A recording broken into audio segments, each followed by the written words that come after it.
Welcome, friends, and let me spin you a tale of an unlikely hero whose simple act of kindness on a cold winter's morn forever changed the course of his downtrodden life. Enjoy the story. John Goodman gripped the steering wheel of his putrid sewage truck, holding his breath against the rancid stench that had permanently saturated the vehicle's interior. Another brutal winter morning in Nowheresville, USA. The only thing worse than this dead-end job would be having no job at all in this godforsaken town. At least it kept him out of trouble, John mused, as he passed the alleyway where his old drinking buddies huddled around a barrel fire, passing a bottle of rotgut whiskey. That could have been him if he hadn't gotten his act together after his dad died. The memory still haunted him. 7-year-old Johnny sat in the back seat, playing with his Captain America action figure as his parents argued in the front. "I'm telling you, Frank, that new foreman has it in for me. If I lose my job, we'll be out on the street," his mother, Karen, fretted, lighting another cigarette with shaking hands. "Jesus, Karen, would you relax? I'll pick up some extra shifts at the factory. We'll get by, we always do," Frank reassured, reaching for her free hand. Suddenly, a massive semi-truck veered into their lane, its headlights blinding. "Frank, look out!" Karen screamed. Metal crunched and glass shattered as the vehicles collided head-on. When John regained consciousness, he was pinned under a twisted doorframe, his left leg crushed and useless. Beside him, his father lay motionless, eyes open but unseeing, blood trickling from his mouth. "Daddy! Daddy, wake up!" Johnny sobbed, struggling to reach him. But deep down, he already knew. His dad was gone forever. John shook off the painful memory as he pulled up to the modest ranch house he shared with his ma. Another day, another 75 cents.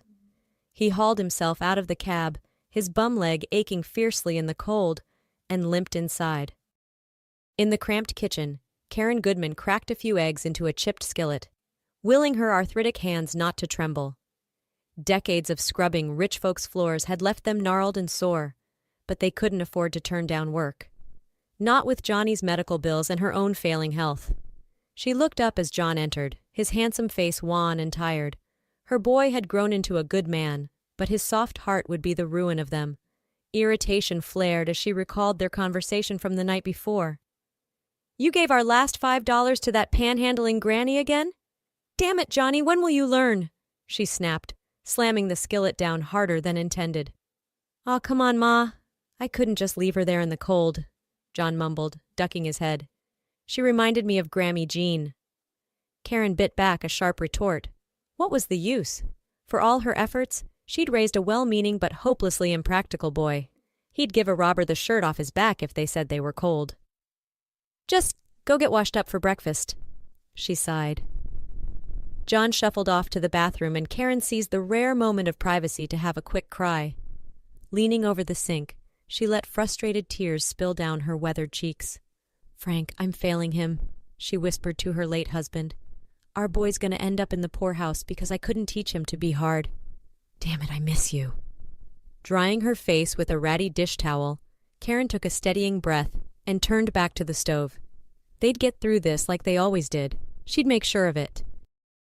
The next morning, John was steering his sewage truck down a deserted country road, singing tunelessly along with the radio.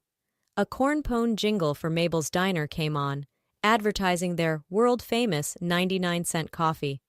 John's stomach rumbled at the thought. Maybe he'd treat himself to a cup after his shift, if he had any money left after helping out that granny yesterday. Lost in thought, he almost didn't notice the figure up ahead, frantically waving at him from the roadside. John squinted through the pre-dawn gloom. It looked like a young woman, barely dressed for the frigid weather in just a skimpy camisole and panties. What the hell was she doing out here in the middle of nowhere? He pulled over, and the girl yanked open the passenger door, piling into the cab in a whirlwind of long, coltish limbs and blonde hair. She immediately cranked the heat up to full blast, not even sparing him a glance. Miss? Are you all right?" John ventured timidly, trying to keep his eyes averted from her nearly bare chest. "Do you need me to call someone, or—" "Just drive," the girl snapped, cutting him off.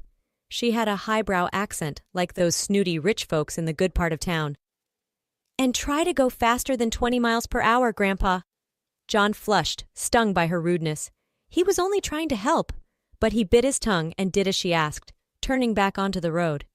In the close confines of the cab, he could smell her expensive perfume mixing with an acrid undertone of fear sweat. Just what kind of trouble was this girl in? A mile down the road, the mystery woman abruptly pointed out the window at a gated mansion. "There, pull in there," she demanded.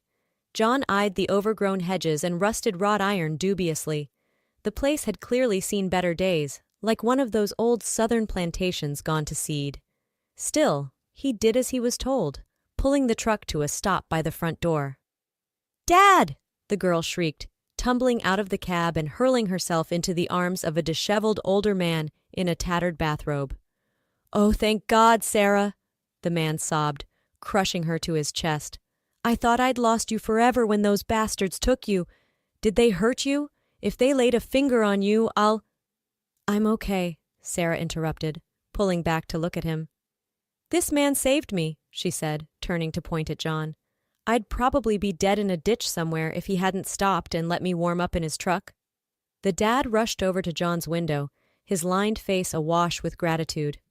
"Son, I can't thank you enough," he said fervently, pumping John's hand. "You saved my little girl's life. I'm in your debt. If there's anything I can do to repay you, name it." John shifted uncomfortably, uneasy with the effusive praise. "That's all right, sir. I was just doing what any decent person would. I'm just glad your daughter is safe." "Decent people are hard to come by these days," the man said, shaking his head. "I'm Robert Wilson, and I won't take no for an answer. You tell me how I can help you, son. Any way at all." John's mind raced. He thought of his mom, working her fingers to the bone day in and day out. He thought of the stack of bills on the kitchen table, the ones they could never seem to get ahead of, no matter how hard they scrimped and saved. Maybe this was the break they so desperately needed.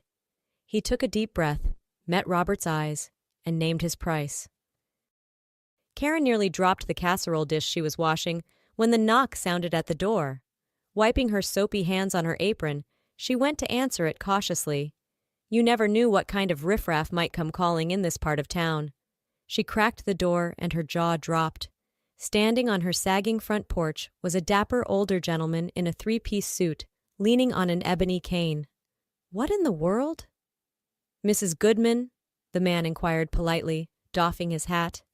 "My name is Robert Wilson. I'm here about your son, John." "Johnny? What's he done now?" Karen asked warily, her mind jumping to worst-case scenarios. Had he gotten mixed up with those no-good friends of his again? Landed himself in jail? "On the contrary, Mrs. Goodman. Your son saved my daughter's life this morning," Robert said solemnly. "I've come to offer him a job as my personal driver and valet, as a token of my immense gratitude. I'll pay him triple what he makes at the sewage plant."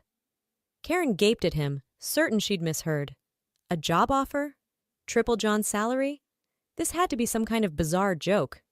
She recovered enough to usher Robert inside, seating him at the rickety kitchen table. Just then, John came in from his bedroom, stopping short at the sight of their unusual guest. "Mr. Wilson, what are you doing here?" he asked, glancing between Robert and his dumbfounded mother. Robert stood, clasping John's shoulder. "Son, I meant what I said about repaying you. I want you to come work for me, effective immediately. You'll be our private chauffeur and valet. The salary is non-negotiable.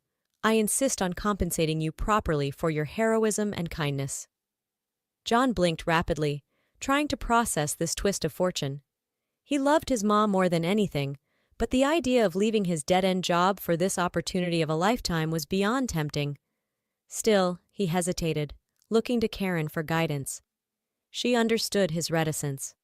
Pulling him aside, she whispered fiercely in his ear, "Johnny Goodman, if you don't accept this offer, I swear I'll tan your hide 6 ways to Sunday. This is our chance to finally make something of ourselves. Say yes before the man changes his mind." John met his mother's pleading gaze and knew she was right. He had to think of their future. Turning back to Robert, he extended his hand. "Mr. Wilson, I accept. When do I start?" 1 year later.